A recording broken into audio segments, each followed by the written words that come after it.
আসসালামু আলাইকুম বন্ধুরা। তো সবাই কেমন আছেন? আশা করি সবাই ভালো আছেন। আজকে আমি বানাবো ডাল।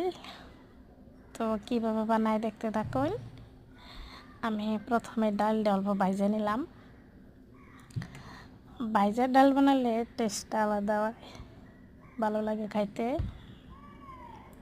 তো ডালটা ভাইজে আমি ধুয়ে নিয়েছি, ভালো করে ধুয়ে সিদ্ধ করে নিলাম। আমি এবার মরিচ টরিচ দিয়ে ডালটা ভালো করে অল্প জাল করে নেব। একটা ডাল বানানোর জানুনি সবাই, ডাল বানানোর বহুত ধরনের মাসে বানায় খায়, বহুত ধরনের করে।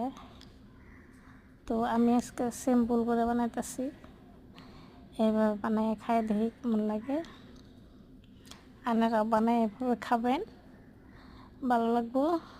আর যদি ভিডিওটা দেখে ভালো লাগে সাবস্ক্রাইব করে দিন জানি, পাশে থাকুন জানি। আল্লাহ হাফিজ।